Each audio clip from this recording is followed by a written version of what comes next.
కలిసి పనిచేయండి. మరి మనకి మెజారిటీ కానీ ఇది కానీ గెలవాలనుకున్నా సరే వాళ్ళకి సహకరించి వెళ్ళాలి. ఎందుకంటే తెలుగుదేశం పార్టీ చాలా స్ట్రాంగ్గా ఉంటుంది ప్రతి గ్రామంలో కూడా. ప్రస్తుతం అయితే ఫేస్ టు ఫేస్ ఎలక్షన్లో అయితే నాకు బాగా సునాయాసమైన మెజారిటీ గెలుపు అటువంటి పరిస్థితిలో ఉంది. దాన్ని ఇప్పుడు మన కళ్యాణ్ గారు వస్తున్నారు కాబట్టి మోటివేట్ చేయాలి కాబట్టి మేము ఎక్కడికక్కడ మళ్ళీ ఈవేళ రాత్రి 7 గంటలకి చేబ్రోలు మీటింగ్ పెట్టుకున్నాం, 4 గంటలకి చందుర్తి మీటింగు, పబ్లిక్ మీటింగు, ఇవన్నీ చేసుకుంటూ వెళ్తున్నాం. ఏదైనా ఆయన ఎక్కువ ఇక్కడే లాక్ అయిపోయకుండా ఉండకుండా తెలుగుదేశం పార్టీకి మరి ఆయన ప్రకటించిన జనసేన పార్టీ సీట్లకి కూడా మరి ఆయన వెళ్ళవలసిన బాధ్యత ఉంది, గెలిపించుకోవాల్సిన బాధ్యత ఉంది. కాబట్టి అటు చంద్రబాబు నాయుడు గారు అవునండి. ఇప్పుడు చంద్రబాబు నాయుడు గారు వెళ్ళి కుప్పంలో కూర్చుంటే రాష్ట్రం అయిపోతుంది. కుప్పంలో ఏదో ఒకసారి వెళ్ళాలి, 2 సార్లు వెళ్ళాలి, 3 సార్లు వెళ్ళాలి. ఒకవేళ వాళ్ళు వ్యక్తిగతంగా ఆయన ఎన్నిసార్లు వచ్చి కూర్చున్నా నాకు అభ్యంతరం ఏం లేదు. మళ్ళీ కొంతమంది నెగిటివ్ అనుకుంటారు, మాకు కూడా మంచిదే. కానీ రాష్ట్ర ప్రయోజనాలు కూడా ఆయన ఆలోచన జగన్మోహన్ రెడ్డి దించాలనుకున్నప్పుడు 10 చోట్ల తిరగాలి. ఆయనకి ఇక్కడ మేము వర్క్ చేస్తుంటే ఆయన టెన్షన్ లేకుండా ధైర్యంగా ఉండాలి. ఫస్ట్ క్వశ్చన్, మనం వెళ్ళినా వెళ్ళకపోయినా అక్కడ మన గెలుపు ఖాయం అన్న ధైర్యాన్ని ఆయన కల్పించడానికి మేము తిరుగుతున్నాం. అంటే ఆ రోజు చంద్రబాబు నివాస్కి వెళ్ళినప్పుడు దాదాపు ఒక అరగంట పైన మాట్లాడినట్టుగా తెలుస్తుంది. మాట్లాడినప్పుడు అంతర్గతంగా ఏమంటే మీకు ఇంకా పూర్తిగా ఏ విధమైన భరోసా ఇచ్చారు? కార్యకర్తలకు ఏమని చెప్పమన్నారు? కార్యకర్తల గురించి అడిగితే ఏమన్నారంటే ఇంకా క్లియర్గా ఇందులో ముసుగులో కుదిరటే ఉంది. నీకు ఎమ్మెల్సీ ఇస్తాను, పొజిషన్లో పెట్టి నా పక్కన కూర్చుంటానని చెప్పారు. ఇంక నీకు అంతకంటే పవర్ ఏం కావాలి? నేను ఇక్కడ ముఖ్యమంత్రిగా ఉంటాను, 2 ఉంటాయి అని చెప్పారు.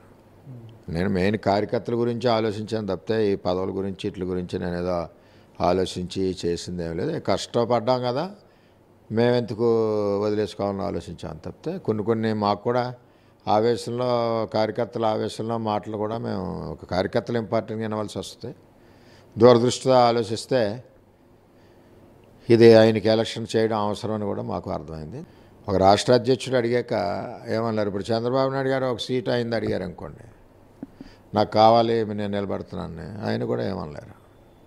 చేత నాకు మొన్న కూడా క్లారిఫికేషన్ ఏమి ఇచ్చారంటే ఏదైనా ఆయన ఏమైనా ఆలోచన చేస్తే ఆయన పర్సనల్ ఒపీనియన్, మనం చేయమని అనట్లేదు, అలాగని మనకేదో చేస్తే బాగుండని అనపట్లేదు.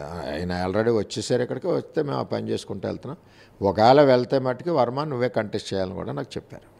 అంటే పవన్ కళ్యాణ్ ఎప్పుడు వస్తారు నియోజకవర్గానికి? ఎటువంటి సమాచారం ఏమైనా చెప్పడం జరిగింది? ఇంకా కొన్ని ఛానల్లో నేను వెళ్ళి కలిసాను అంటున్నారు. అది మా ఇద్దరిదే పాత ఫోటో, 2 ఫోటోలు ఉన్నాయి. అది 2014లో పవన్ కళ్యాణ్ గారిని కలిసిన ఫోటో అది. అప్పుడు ఆయన నన్ను ఏమన్నారంటే మీ గెలుపు సీక్రెట్ ఏంటని అడిగారు. కష్టపడతామండి, కష్టంలో ఉంటామని చెప్పాను. నేను ఉదయం 7 నుంచి కష్టపడతా అన్నాడు. చాలా బాగా గెలిచారని అభినందించాను. అప్పుడు దిగిన ఫోటో. ఆ ఫోటో కూడా నేను బయటకు వచ్చేస్తుంటే వర్మ గారు పిక్ దిగుదాం అన్నారు.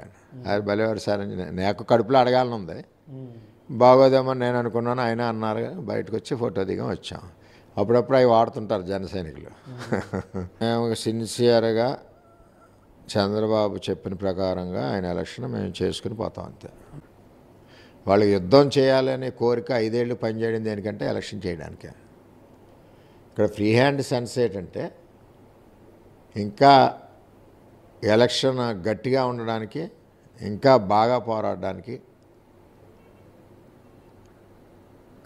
గెలుపు సులభతరం అవడానికి తప్పితే వేరే ఆలోచనలు కాదు ఇది. మరి ఎవరు ఎలా అర్థం చేసుకున్నా మాకు అనవసరమైన సబ్జెక్టు. నా ఆలోచనలో, నా సిస్టంలో ఇది free hand in the sense. నేను కూడా గ్రామాల్లో హెచ్చరిక చేస్తూ ఫ్రీ హ్యాండ్ ఇస్తాను. ఇప్పుడు వెళ్తున్నారు, ఏమని ప్రచారం చెప్తున్నారు? వాళ్ళకి పవన్ కళ్యాణ్ ఓటు వేయాలని ఏ విధంగా వాళ్ళకి వివరించడం చెప్తున్నారు? నాకు 2-3 రోజులు ఇబ్బంది అవుద్ది, ప్రశ్నలు వస్తుంటాయి. అయినా మరి నేనేం చెప్తున్నా అంటే ఒక జనసేన పార్టీ అధ్యక్షులు ఆయన ఇక్కడ వస్తానన్నప్పుడు మనం సాదరించవలసిన పరిస్థితి, అదేవిధంగా ఆదరించవలసిన పరిస్థితి. చంద్రబాబు నాయుడు గారు కూడా మనకు పిలిచి చెప్పారు కాబట్టి మనం చేయవలసిన పరిస్థితి. అలాగే మన కాన్స్టిట్యున్సీకి రావాల్సిన ప్రాజెక్టులు కూడా ఆయన హామీ ఇచ్చారు. అదేవిధంగా నా యొక్క పొజిషన్ కూడా హామీ ఇచ్చారు. అది కూడా ఎందుకు చెప్పాల్సి వస్తుందంటే కార్యకర్తలు అసలు నువ్వేంటి అన్న ప్రశ్న వస్తుందని చెప్పి చంద్రబాబు నాయుడు గారు అందుకునే పబ్లిక్గా మైక్లో చెప్పారు.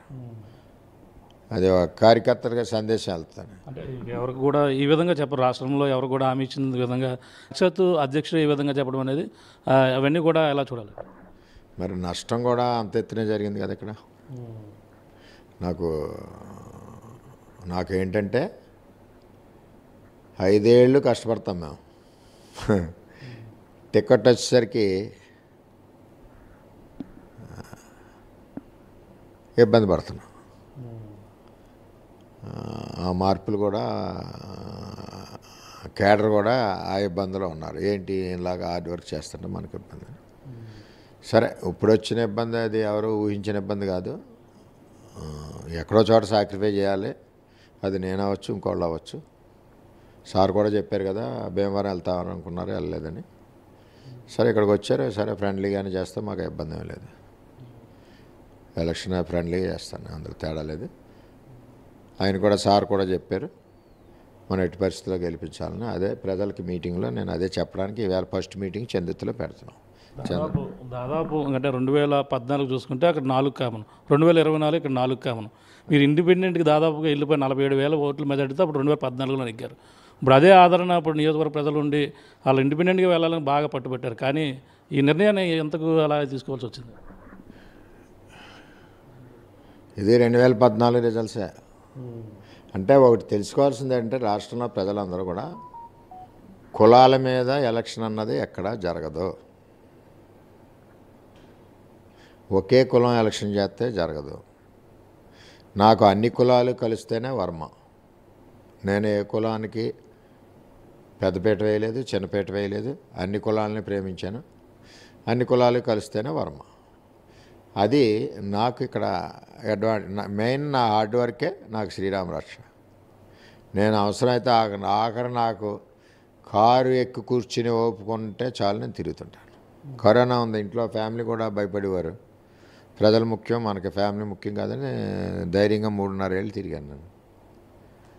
ఇవన్నీ కూడా ప్రజలు గమనిస్తూ ఉంటారు. ప్రతి నాయకుడిని ఎవరున్నా ప్రజలకి ఏ సర్వీస్ చేస్తున్నాడు, పిలిస్తే పలుకుతున్నాడా, కష్టంలో ఉంటున్నాడని చాలా అబ్జర్వేషన్ ఉంటుంది ఎలక్షన్లో. అబ్బో, అంత అబ్జర్వేషన్ ప్రజలు ఉంటుంది. అదేవిధంగా మనకి కష్టం వచ్చినప్పుడు కూడా అంత ఆసరాగా ప్రజలు ఉంటారు. నాకు లేడీస్ అందరూ కూడా కొన్ని వీడియోలు ఉన్నాయి, నేను శాశ్వతంగా దాచుకోవాలి. తెలియని నా 50-55 వేలు కూడా ఎందుకు మీరు టికెట్కి ఎంత కష్టపడుతున్నారు, మేము వేస్తాం కదా. చాలా ఉన్న వీడియోలు. ఇంక సరే, శకం ముగిసింది కదా, ఏదైనా మేము ఆయన ఎలక్షన్ చేస్తాం, గెలిపిస్తాం. అంటే ఫైనల్గా అంటే నిన్న మొన్నటి వరకు మీరు మాజీ ఎమ్మెల్యేగా చేసిన గుర్తింపు ఒక వర్మ అంటే మామూలు వర్మ పిఠాపురం అనేవారు. పవన్ కళ్యాణ్ ఒక్కసారిగా పోటీ చేస్తే ఒక ఫైర్ బ్రాండ్ వర్మగా మారిపోయారు. ఈ పరిణామంతో పవన్ కళ్యాణ్ ఎంత మెజార్టీతో గెలిపించబోతున్నారు? మెజార్టీలు అవన్నీ ఇప్పుడు చెప్పలేం కానండి, గెలిపిస్తాం. రెండోది అంటే మా గౌరవప్రదమైన మెజార్టీ ఉంటుంది.